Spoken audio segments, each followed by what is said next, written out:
Sahana vavatu sahanau bhunaktu sahaviryam karavavahai tejasvinavadhitamastu ma vidvishavahai. Om Shanti Shanti Shanti Samasta Jana Kalyane Niratam Karunamayam Namami Chinmayam Devam Sadgurum Brahma Vidwaram Sadgurum Brahma Vidwaram. Fifth chapter began with a question from Arjuna asking for Chitta Shuddhi, for purity of mind, what is better? Should I withdraw from this world, go to some solitary place, put my mind in study, or should I stay where I am put by the Lord? Staying there, doing my duties, and getting this qualification for study of Vedanta, which in other words is called as Karma Yoga. Between these two, which one is better? Sannyasa taken for knowledge is called as Vividisha Sannyasa. Withdrawal from the world to wholeheartedly commit time to spiritual pursuit, to study of scriptures, that is called as Vividisha Sannyasa. Compared to Vividisha Sannyasa and Karma Yoga, which one is better to gain purity of mind? Bhagwan Krishna says, both are great. But between these two, Karma Yoga excels. Karma Yoga excels. One thing is, we don't have to bring some drastic change right away.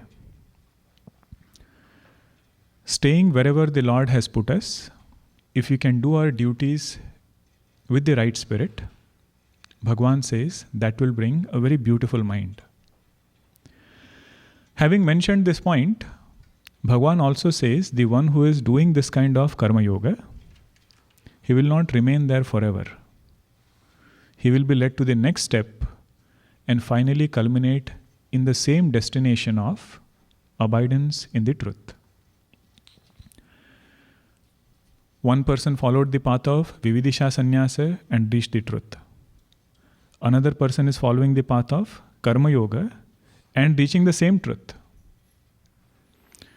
If somebody says path of Karma Yoga is different and path of Jnanam is different, Bhagwan says that is not the right understanding. Karma Yoga done well has to bring about subtlety of the mind, has to lead us towards some deeper inquiry.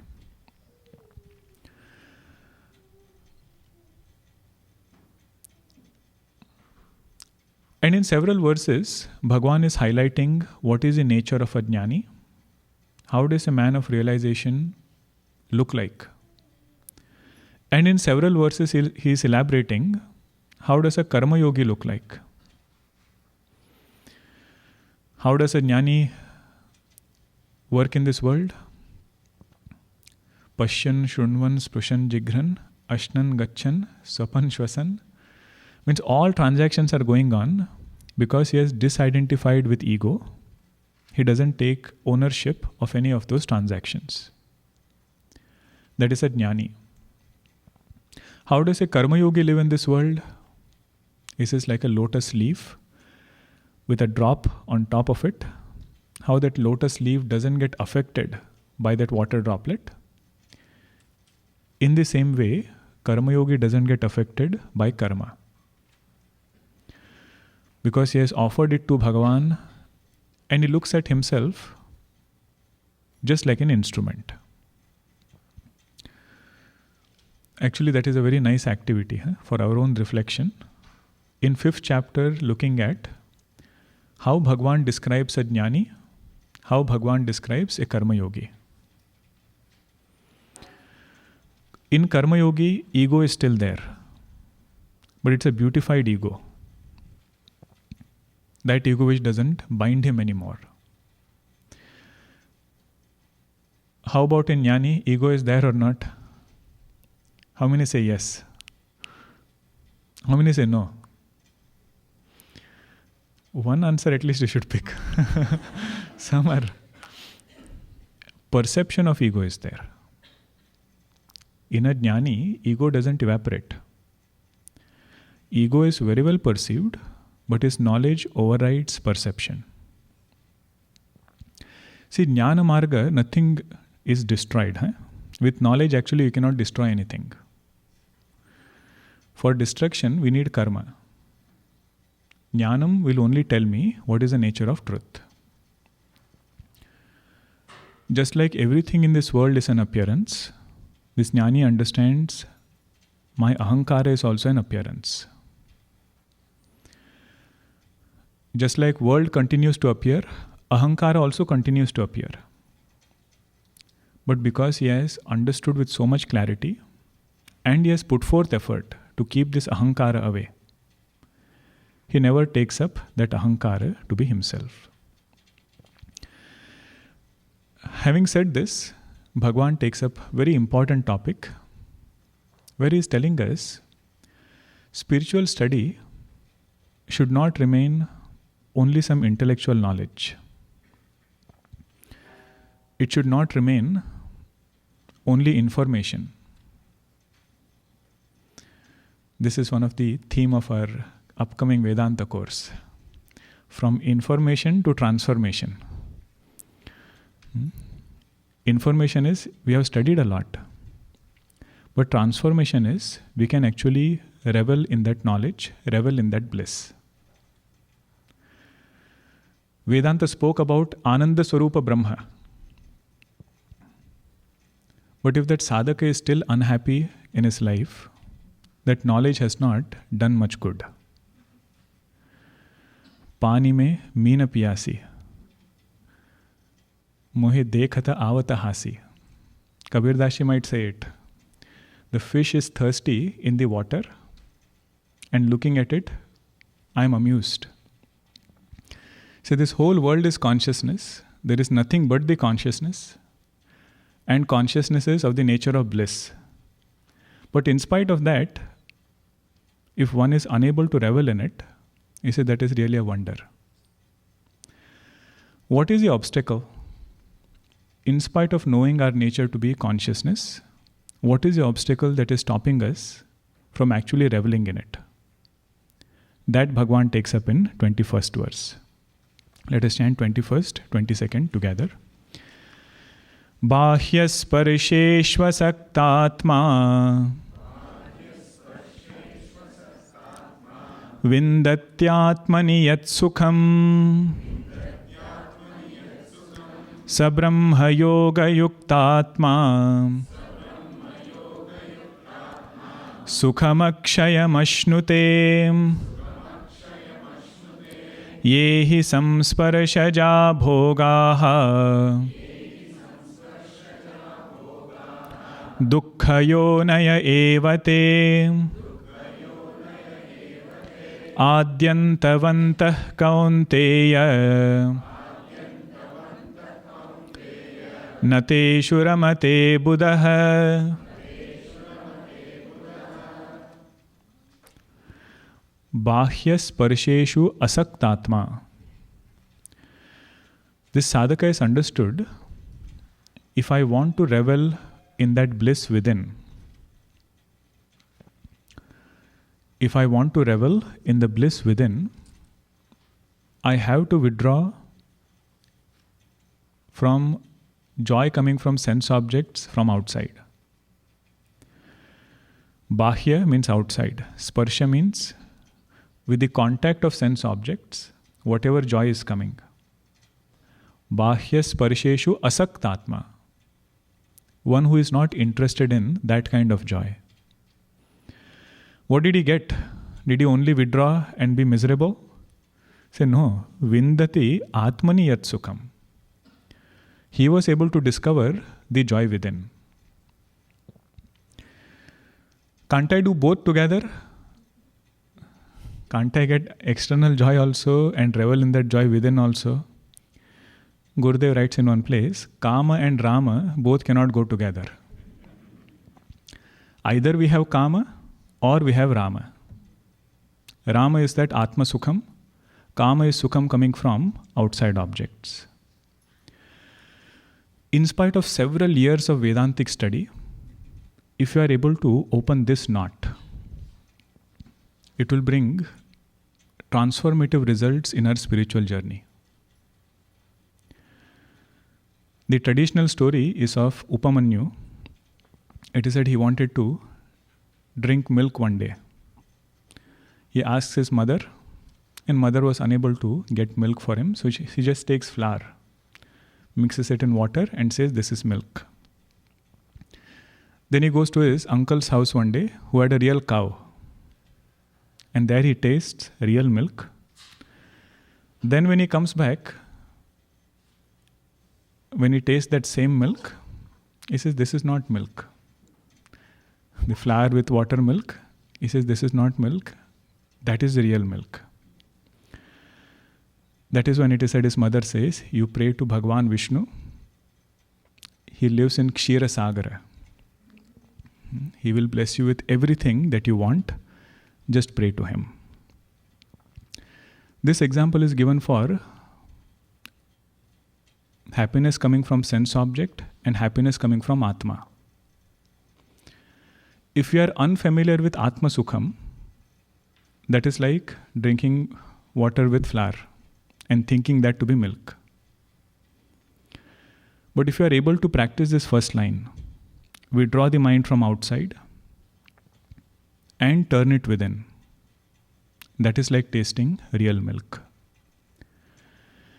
Bhagwan says, without sadhana also, I will give a glimpse of it. What is that kind of joy? He says, in deep sleep. Without any sense object, supreme most bliss is experienced. To simulate that in waking state is Vedantic sadhana. Simulate means not like an experiment. Through knowledge, understanding that I am Sukha Swarupa. I am of the nature of happiness. I don't want anything from the world to make me complete. Just giving this thought a chance to take root is also a great blessing. That Sukham is my Swarupa. It need not come from outside. In Vedanta, there is a difference between saying, I am happy and I am happiness. If we say I am happy, it is conditional on something. I got what I wanted, therefore I am happy. Everything is happening as I want, therefore I am happy. Mind is calm and quiet, therefore I am happy. But Vedanta is telling here, our essential nature is not only being happy, our essential nature is happiness. Whenever finitude is removed, whatever remains there, that is this Sukham. Saha Brahma Yoga Yuktatma. That person is one with consciousness. Brahma Yoga Yuktatma. Sukham Akshayam Ashnute. He comes to enjoy that bliss which is eternal. Joy coming from object, we cannot say it is Akshaya Sukha. It is Kshaya Sukha. Kshaya means there is law of diminishing returns. At some point it starts changing its form. Same thing doesn't give joy anymore. Now the sadhaka says, Bhagwan, I'm intellectually appreciating I should withdraw. Can you tell me some tools by which I can actually withdraw? Bhagwan says yes. Think about these facets about sense objects. What are those facets? Yehi samsparshaja bhogaha dukkha yonaya evate. Those bhogas, those enjoyments which are samsparshajaha. Samsparshaja means what? They arise whenever sense organ is in contact with sense object. Really speaking, we are not doing bhoga, we are not enjoying the object. We are enjoying the thought which is created through that object. That is why many a times object might be the same, but the thought it creates might be different. Same food item, let's say somebody has a backache and you give it. What gave me joy before, when body is not cooperating, that same object will not give joy. That is called as samsparshaja bhoga. The thought arises when sense organ is in contact with sense object. That bhoga we are doing. What is the harm in doing this? Bhagwan says, my opinion is, dukkha yonaya evate. All these sense objects are born from sorrow. Yoni means womb. What is the origin? Whatever is in the origin, same thing has to come in the effect. If you are making sweet from sugar, that whatever dish we make will be sweet. Because sugar is there in the yoni of that particular item. Similarly, Bhagwan says, all sense objects, their yoni, their material cause is dukkham. Bhagwan, you are painting a very pessimistic picture. I don't like it. This is getting dukkham for me to read this verse. He says, no, I'll give logic also. Why is it dukkham? Adi antavantaha kaunteya.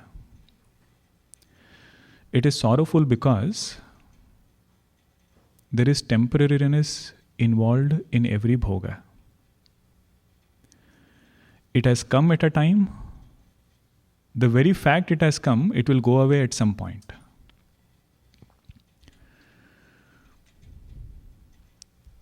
There is nothing in this world which has come and will not go away. Definitions they make like this. Once they make this definition, if you want to refute it, you have to give an example.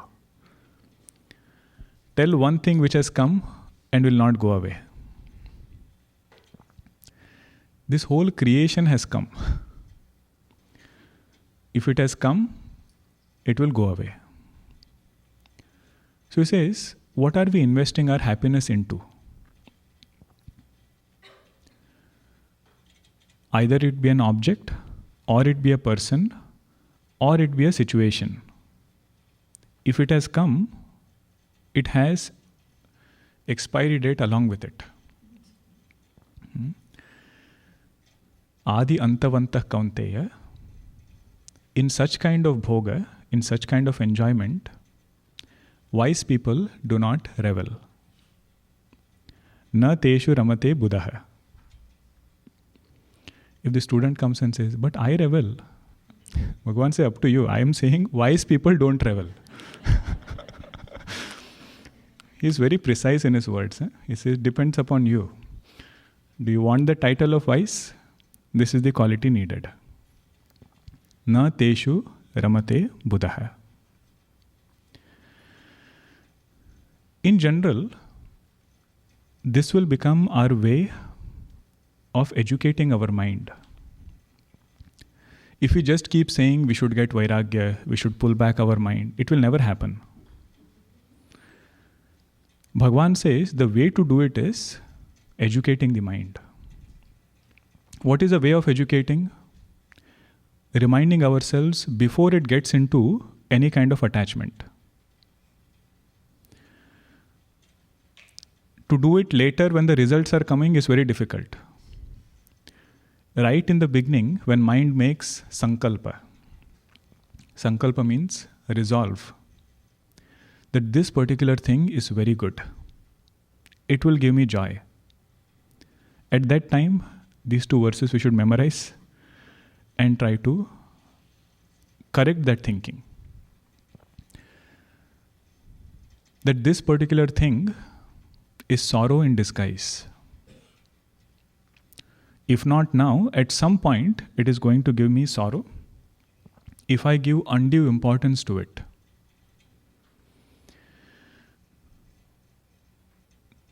That is one. And second one is that this is temporary.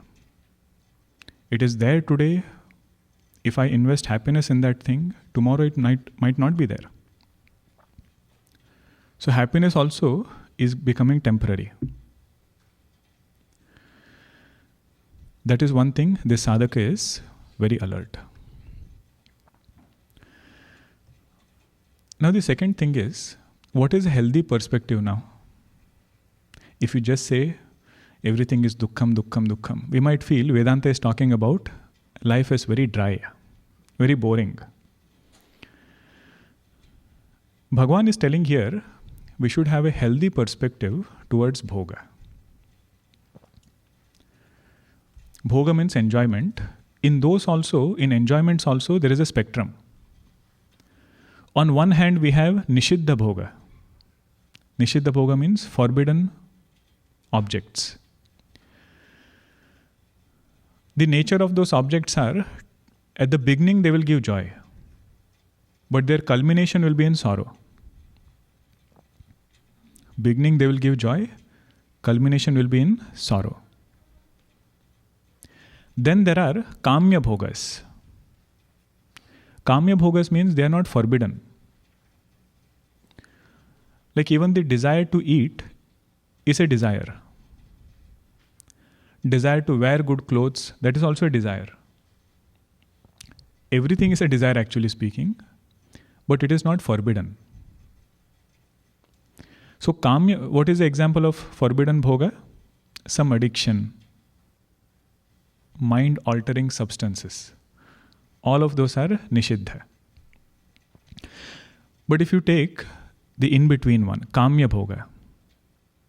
Kamya bhoga is something which is not forbidden. But if we unintelligently get into it, it can hurt us. So kamya bhoga, the way to deal with it is keep it sattvic. Keep it sattvic, being very alert even while going through that bhoga. Then there is sattvic bhoga. Desire to do japa is also a desire. Right? It is also a kamana. Desire to do satsang is also a desire. In Srimad Bhagavatam it is said, we should not worry about sattvic desires. Because it will come, remove all other desires, and it itself will evaporate. Just like if you have dirt on our hand, you take water and put it on the hand, water will remove dirt, and you don't need to add anything, bring anything to remove water. Water will evaporate by itself.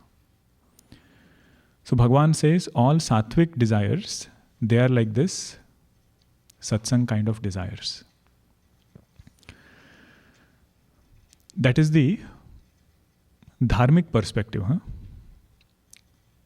We should not think Bhagwan is only criticizing bhoga.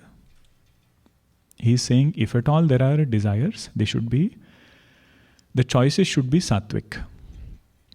In terms of food, listening to music is also kamya bhoga. But there the sadhana is keep it sattvic. Now what happens is, whenever we do satsang, whenever we start becoming spiritual, whether we like it or not, we cannot indulge in bhoga the same way as an ajnani would indulge. All these points Bhagwan Shankaracharya writes, I'm just paraphrasing it. He says, to become really indulgent, you need lot of darkness. only when the mind is dark and it doesn't have any higher ideals to hold on to. That is only when a person can become totally indulgent. Whenever this mind has awakened, he says it's very difficult to become bhogi again. So what is our sadhana here? He says sadhana is to keep the mind in sattva and keep viveka jagrat. Keep this discerning ability awakened. That will make sure that we don't become indulgent again.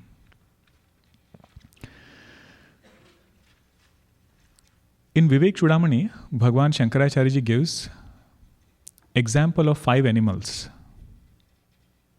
He says every animal had shortcoming for one sense object, through one sense organ. That was sufficient for it to perish.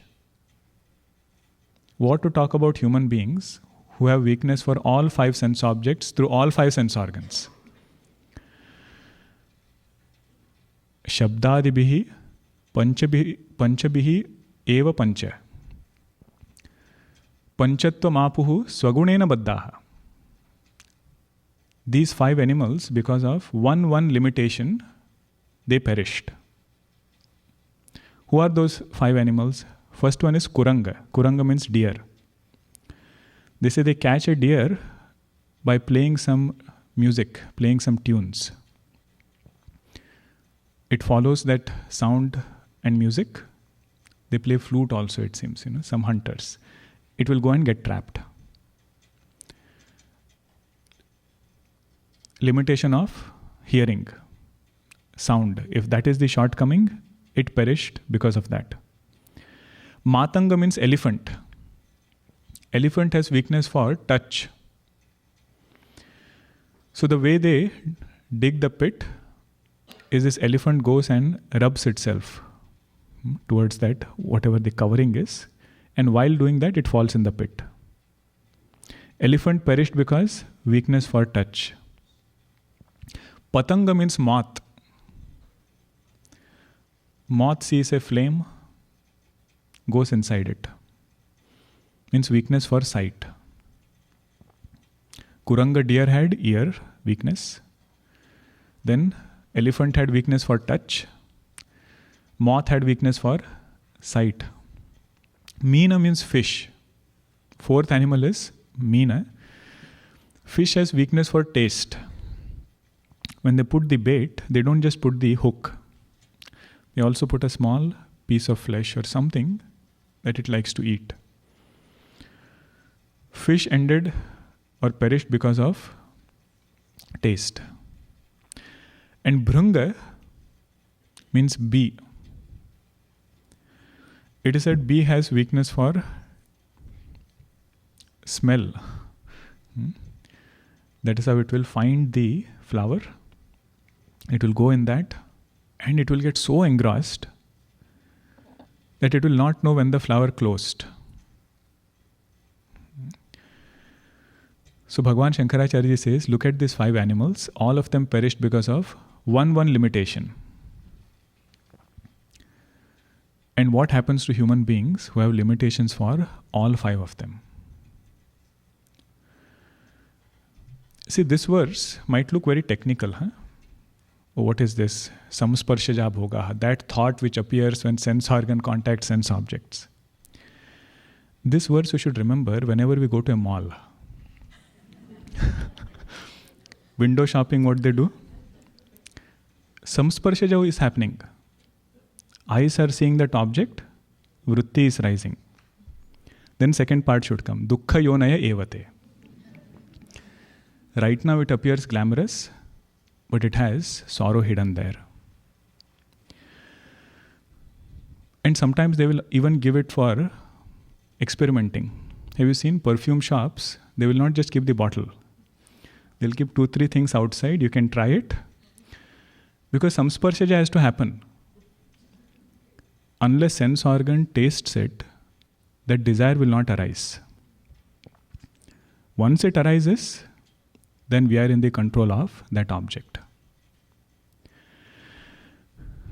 Wise people don't travel. Nateshu ramate buddha. Next verse is very beautiful. For a sadhaka, this is amrutam. Bhagwan says, hats off to few people. Few people, hats off. What did they do? Read the 23rd verse. Shaknoti haiva yas sodhum praksharira vimokshanat kama krodhodbhavam vegam sayuktasya sukhi naraha shaknoti haiva yas sodhum praksharira vimokshanat kama krodhodbhavam vegam sayuktasya sukhi naraha. Iha eva, here alone, praksharira vimokshanat, until this body drops. Praksharira vimokshanat, one who is able to forbear. Praksharira vimokshanat sodhum. Sodhum means sahitum, one who can forbear. What is he able to forbear? Kama krodhodbhavam vegam. The onslaught of desire, the onslaught of anger. The one who is able to bear this vega, the storm of desire, storm of anger, sayuktaha. Hats off to that person. He is an integrated person. Sa sukhihi. He is an happy person. And he is also a human being. Naraha. Not some devata. See, a lot of things are mentioned here. Huh? One thing Bhagwan says is, don't think kama and krodha, desire and anger, will go away with time. Or it will go away with age. Prak sharira vimokshanat. Until this body drops, there is no guarantee. It is going to walk together. And also he says, don't have false expectations that desire will never rise, anger will never come. He says it will come. It will also come with force. What is the greatness of this person? He was able to forbear that storm which came. That's why that word Sodom is important. Sodom means sahitum. Kama and krodha, if it never rises, that person is Siddha Purusha.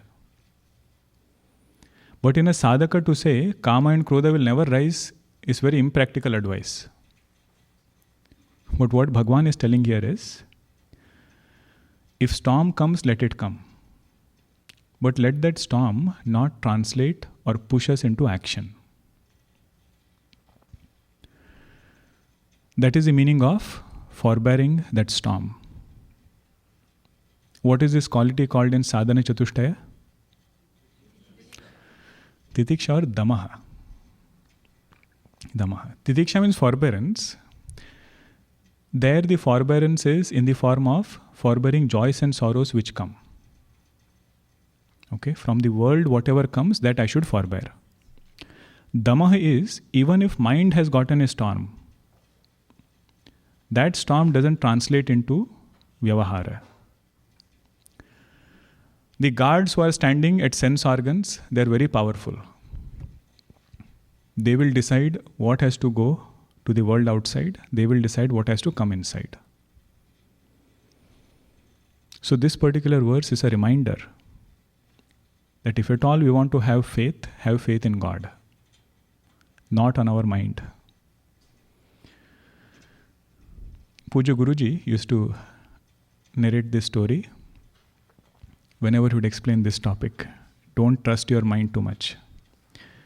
He said there was one Mahatma Ji. One lady would come and ask him every day, have you conquered your mind? He was man of few words, never would speak too much. He never answered that question. But again and again she would ask, have you conquered your mind? Have you conquered your mind? This went on for several years. One day she realized that this Mahatma has taken Samadhi, Mahasamadhi. She got very upset. She said, how come he didn't answer my question? It is still pending. So she goes next to his Samadhi, wherever he was kept. And there she asks him, have you conquered your mind? It says that Mahatma gets up, says yes, and then falls back. And the point is, until the last breath, nobody can say we have conquered our mind. Having faith is good. He says, put that faith in Bhagwan, not on this mind. It can surprise us any moment. But what is the greatness here? Greatness here is, he has the ability to forbear that storm. No false expectation that storm will never rise. Even if it rises, doesn't allow it to translate into action.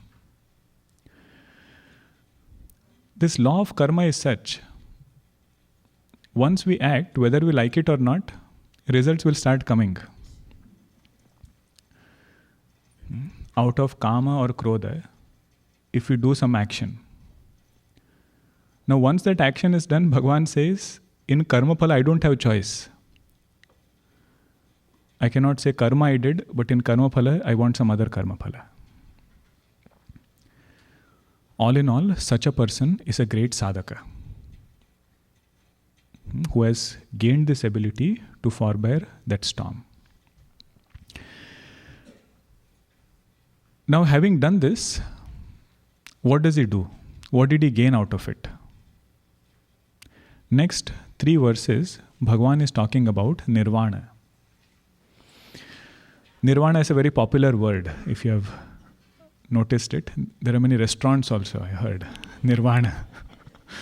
I mean, look at the promise. They say if you come here, you will get Nirvana.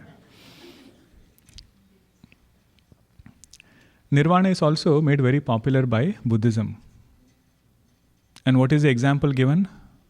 There is a flame, and that flame goes off. Going off of that flame is Nirvana. In Vedanta, Nirvana means slightly different. Nirvana means where this person's mind has been purified of all vasanas. Lamp analogy we can still take, but the oil which is there in that lamp,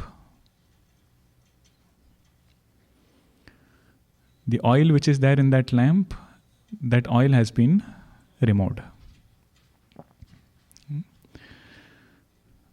Having done that, the clarity of knowledge which comes in that person, that is called as Brahma Nirvana. He has gained the knowledge of the self.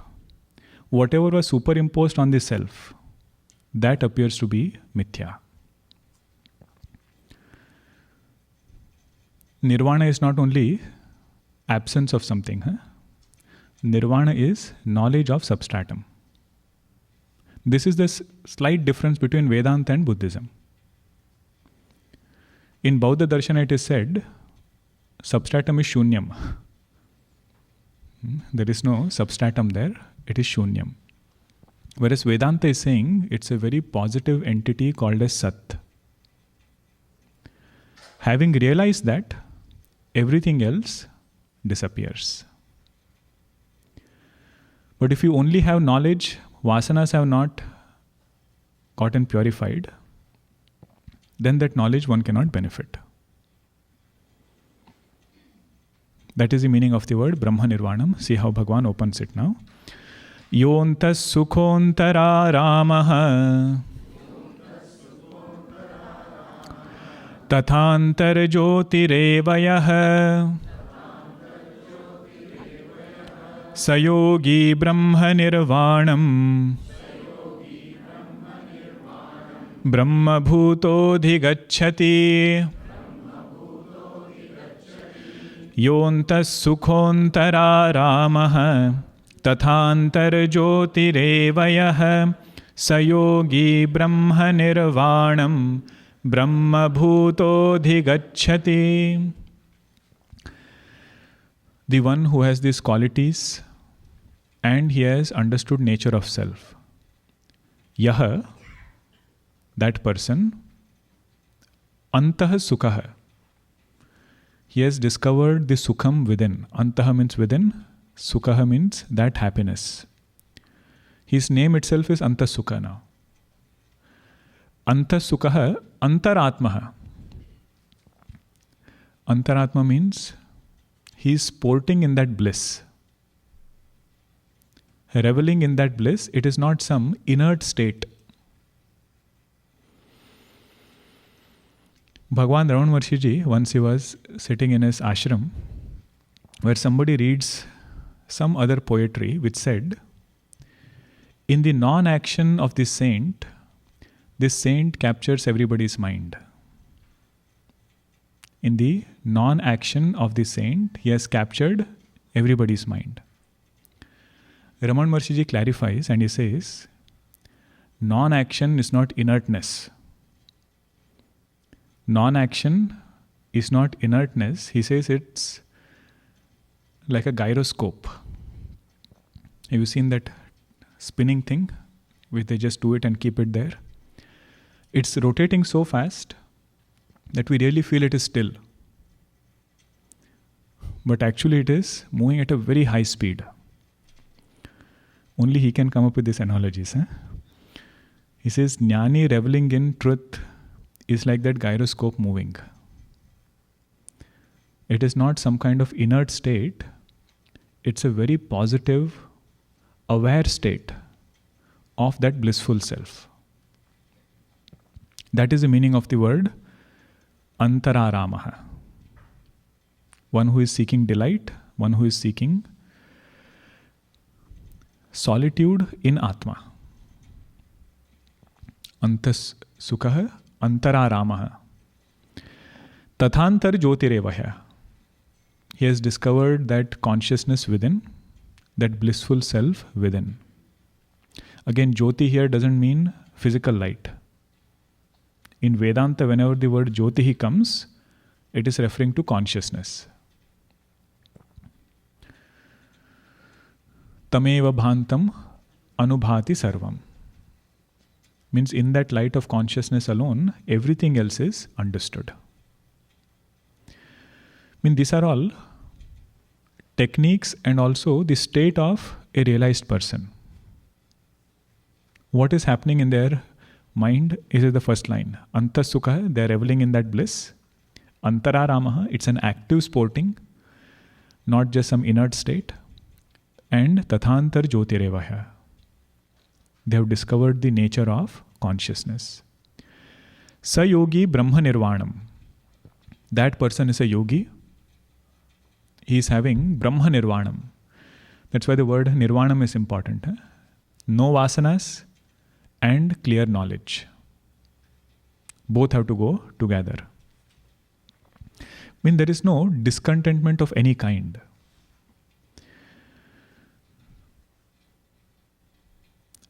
There was one king who announced one project for all Mahatmas living in his kingdom. He wanted to find one guru.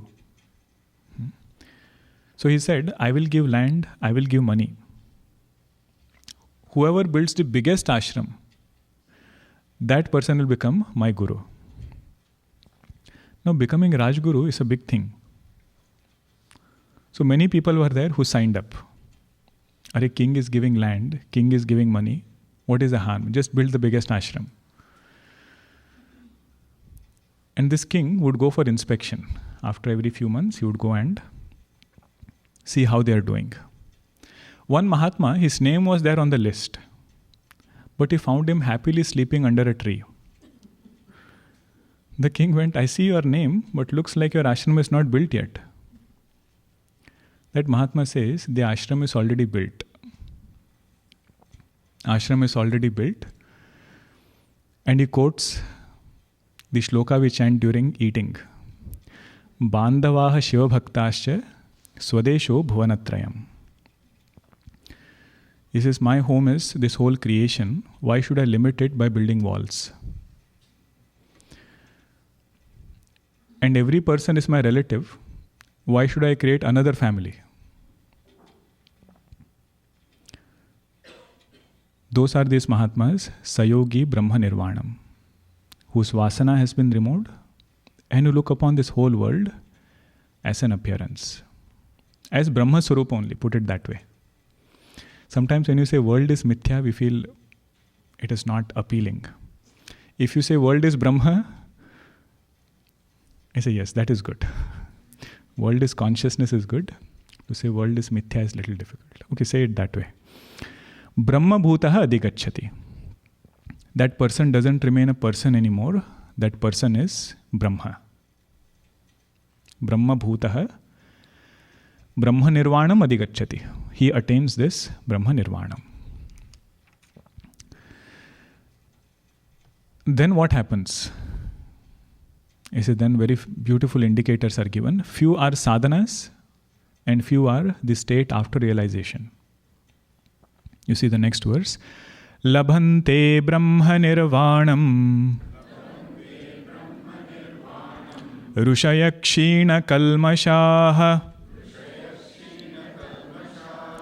Chinna Dwida yatatmanaha Sarva bhuta hite rataha Labhante Brahma Nirvanam Rushaya Kshina Kalmashaha Chinna Dwida yatatmanaha Sarva bhuta hite rataha. Labhante Brahma Nirvanam. That person attains Brahma Nirvanam. What was his journey like? He says he was a Rishi first. Rishi means one who has a very disciplined life, whose goal is clear, and a very sattvic life he had. And Kshina Kalmashaha. Kalmasha means impurity. Kshina Kalmasha means the one in whom impurities have gone down. What is the impurity on the spiritual path? Whatever stops us from gaining this knowledge is an impurity. Whatever stops us from gaining this knowledge about our own self is Kalmasha. There will be a long list. Abhimana, pride, that can be one Kalmasha. You must be familiar with that Zen story, right? If I start, you will know. There was one professor who goes to a Zen monk. He says, I want to learn philosophy. And for 1 hour, this professor is telling that Zen monk what all things he knows. He says, I have studied this, I have studied that, I have studied this. And Zen monks, their teaching is very unique. He takes jar of tea, starts pouring in a cup, pours it until it starts overflowing. Now you all remember? He says, your mind is like that. Unless you empty the cup, I cannot feel anything new. Many a times, our Vedantic study can become like this. Whatever we might have gathered from different places, sometimes you try to put everything together. Science also, math also, physics also, Vedanta also, devotion also. Trying to fit everything together, it doesn't allow clear knowledge to take place. That is called as Kalmasha.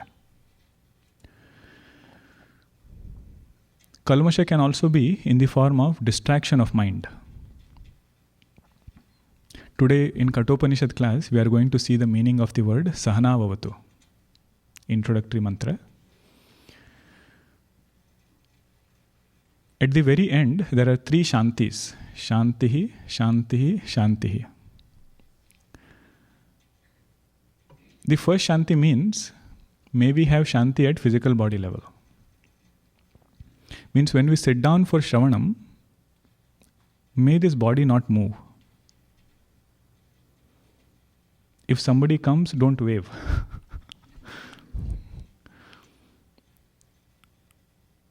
What are those other two Shantis that we will see in the second class?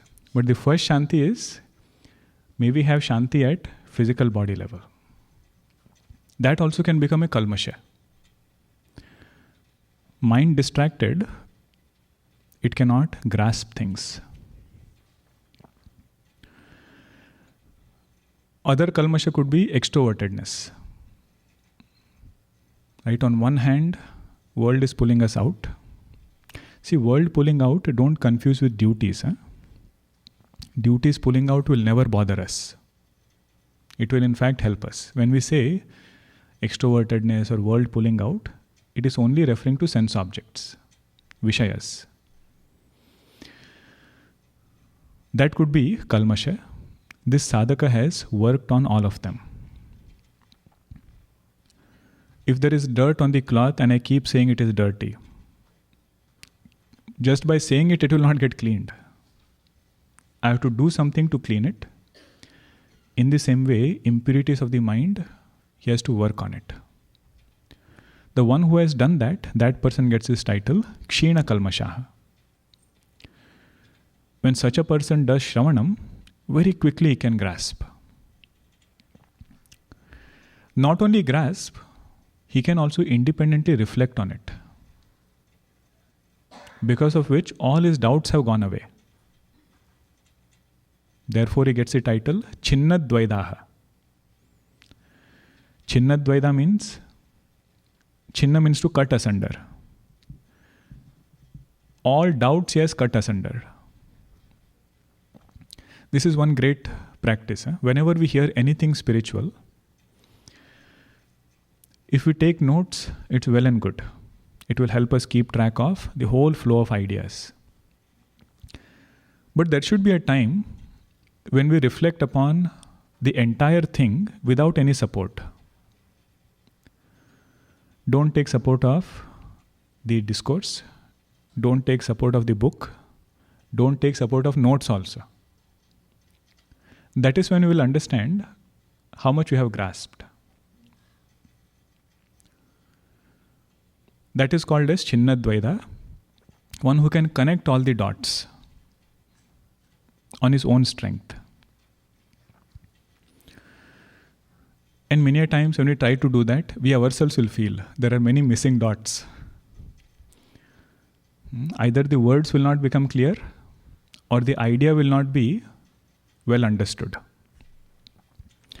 But the one who has independently reflected upon the teaching and all doubts have been removed. That is Chinna Dwida. Yatatmanaha. Yatatmanaha means he is a very good manager. Not outside. Very good manager of his own life. He has well regulated all different facets of life. Starting from how much to eat, what to eat, how much to exercise,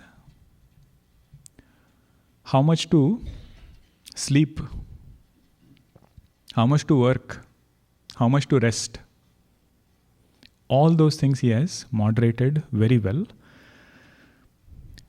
That person is Yatatmanaha. Bhagwan is actually laying the seeds for 6th chapter now. This verse, what I recapped, is from 6th chapter. Who is Yatatmanaha? That he will elaborate in 6th chapter. The meditator whose life is very well regulated. If out of these things, even if one is out of whack, he says you cannot meditate. If sleep is not proper, either he sleeps too much or doesn't get sufficient sleep, meditation is difficult. Either doesn't eat at all or eats more than what he should eat. Bhagwan says meditation is difficult. A person who has a very well regulated routine, that person is Yatatmanaha. And what is this another quality? Sarva bhuta hite rataha.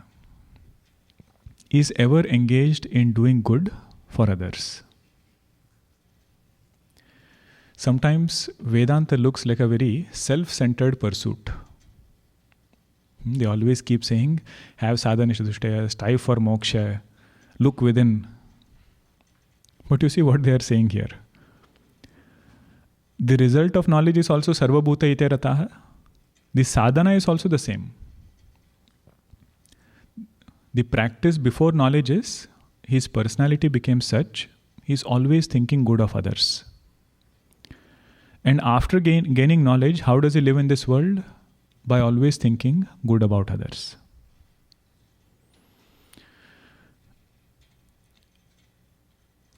Now you see, kinchit bhuta hite rataha, everybody can do. Thinking about well-being of few people, it is not very difficult. The difficult part is sarva word. To think about well-being of everybody, he says that will become our sadhana. When this is a conscious practice that this sadhaka has created in himself. At no point he says, I want to think ill about anybody. That is his strength, that is his tapasya.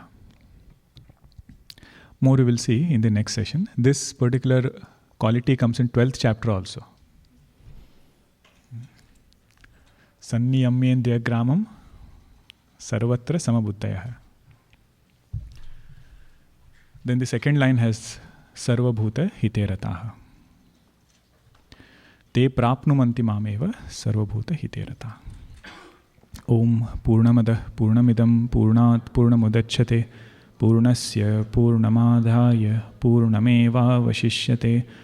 Om Shanti Shanti Shanti. Harihi Om Shri Gurubhyo Namaha. Harihi Om.